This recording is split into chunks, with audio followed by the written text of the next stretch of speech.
Alrighty, ladies and gentlemen, we are back again with Assassin's Creed Origins. We are into our second last tour of this Discovery Tour DLC walkthrough. Our next one will be the Great Pyramid of Giza, Upper Chambers. We're going to be learning more about the internal structure of the Great Pyramid, and more specifically, the Upper Chambers. Our estimate time will be at least 10 minutes or longer, 18 stations to explore in this tour. So, without further ado, grab a nice little snack and drinks because it's going to be a bit of a long one. Enjoy the tour.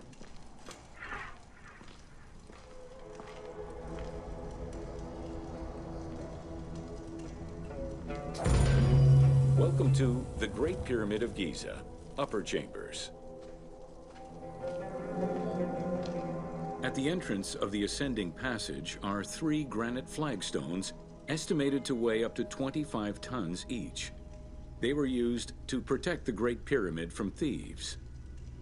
Undaunted by the granite blocks, the thieves simply dug into the softer limestone around them, thus creating the robber's entrance.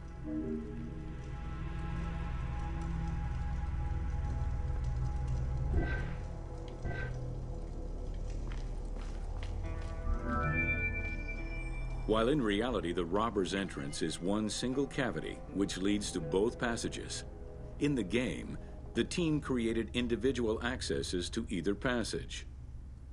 As such, in the game, one entrance leads to the ascending passage, while another leads to the descending passage. Alright, so right off the bat, in the second station, it's a behind-the-scenes look of the creation of 2 passages. So again, there's one entrance which leads to the ascending way, another one is the descending passage, which is all part of the robber's entrance. Alright, thank you to the Ubisoft team for a behind-the-scenes look at this one. Let's proceed to the next one.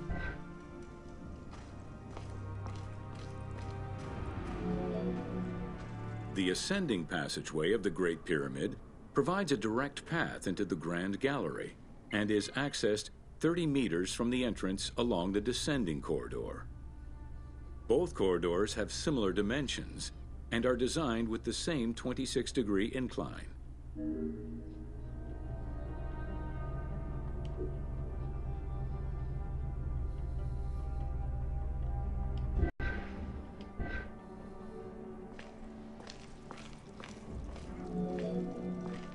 The ascending corridor has smooth masonry on its walls, and the layout includes many trapezoidal stones. Both the floor and ceiling of the passageway indicate that the passage was enlarged, possibly during or after the funeral, to allow workers room to move granite blocks meant to plug the corridor.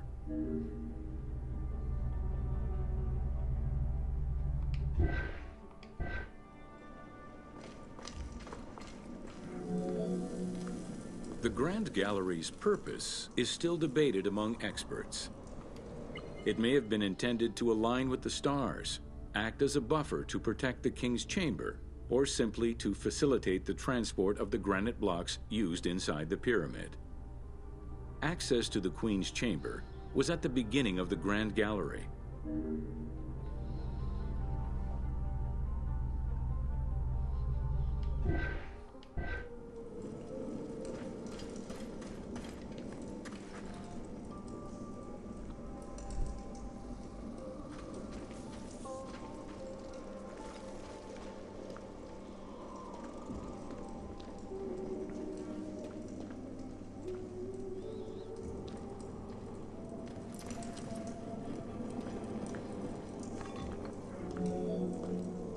Though this room is referred to as the Queen's Chamber, it is believed that there was no queen buried here.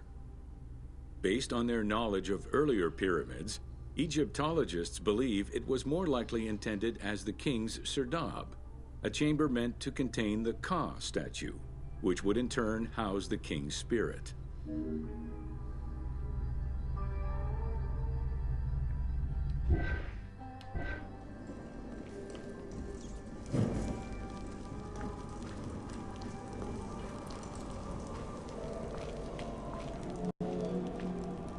Situated exactly within the pyramid's center, on the east-west axis of the pyramid, the chamber has a vaulted ceiling and measures 5.7 by 5.2 meters.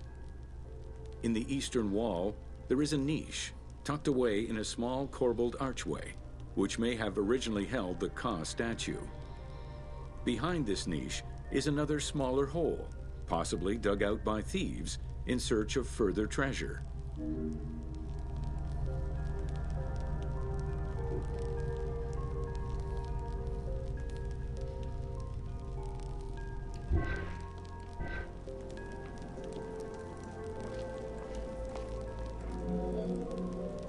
In the 19th century, two shafts were found running through the north and south walls.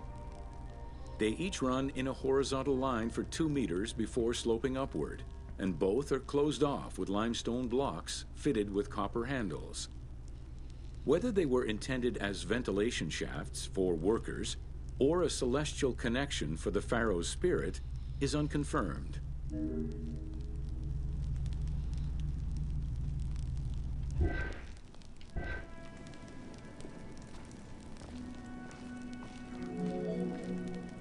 A recent scan of the room indicated the presence of an unknown cavity hidden behind the north face of the walls over the descending corridor. Further investigation is still ongoing to ascertain the nature of the anomaly, so as to avoid risking damage to the monument.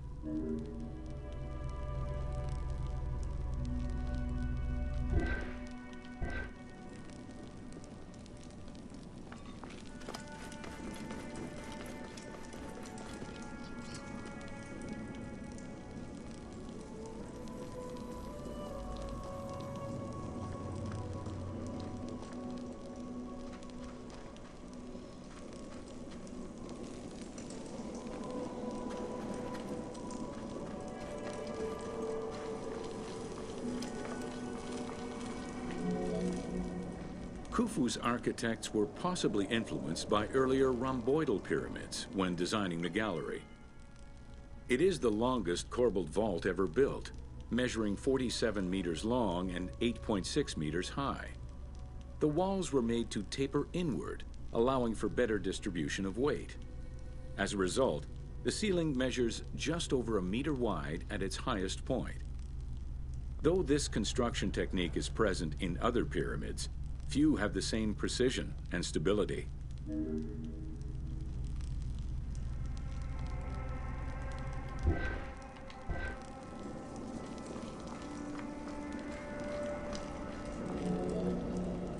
While the space is visually dramatic, the gallery seemed to serve a practical function, though what exactly remains uncertain.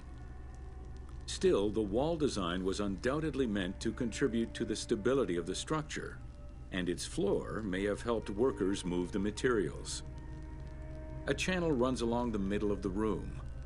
A movable floor originally rested in this central recess. The raised benches on either side are equipped with slots that may have been used to help position the granite blocking stones.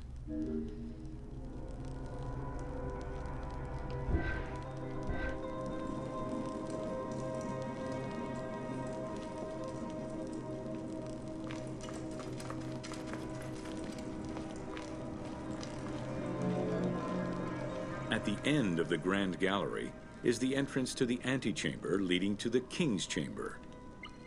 Directly above, there is another narrower horizontal passage that connects to the top of the King's Chamber and allow the workers access to the weight relief rooms.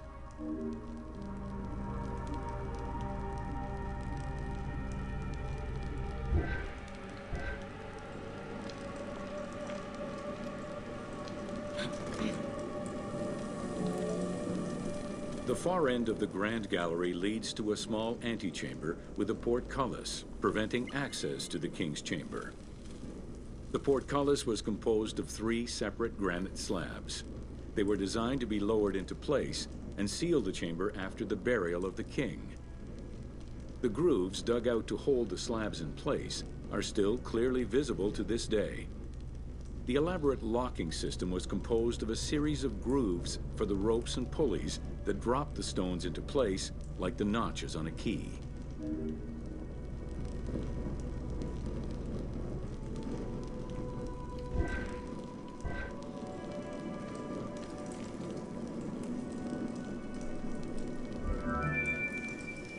For the purposes of the game, the team elected to remove the portcullis slabs in order to grant the player access to the King's Chamber.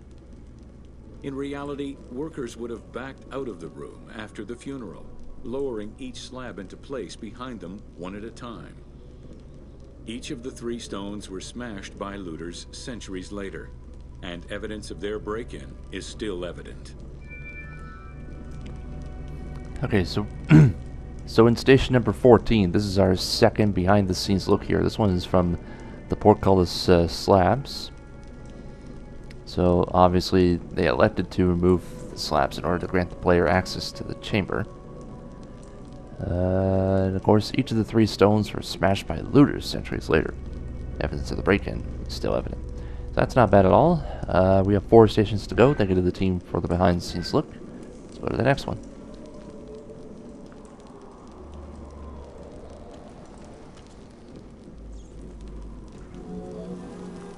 The King's Chamber is built entirely out of red granite. The King's Chamber measures 5.8 meters in height. It has an imposing cover of 5 stacked levels above, with granite beams weighing 25 to 40 tons each. The uppermost level is surmounted by a vault of stones, arranged in chevrons to bear the enormous structural load.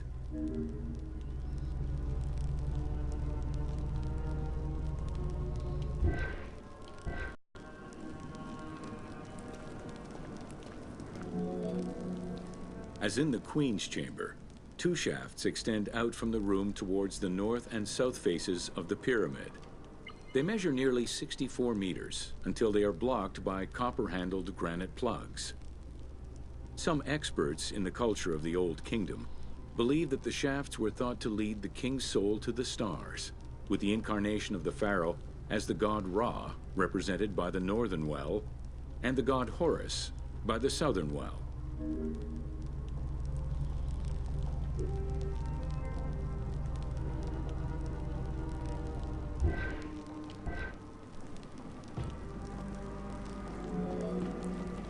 There is a granite sarcophagus at the west end of the room, but it is the concealed construction inscriptions left by workmen on the roof's stones which verify this as the resting place of Khufu.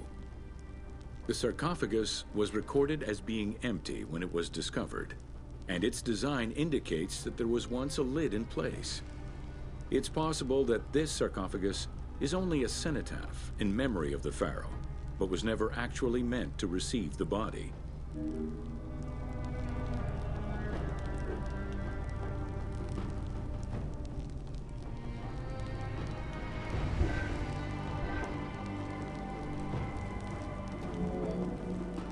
Khufu's mummy was never found. It is hoped that as of yet undiscovered hidden rooms and shafts of the pyramid may provide an answer as to its location.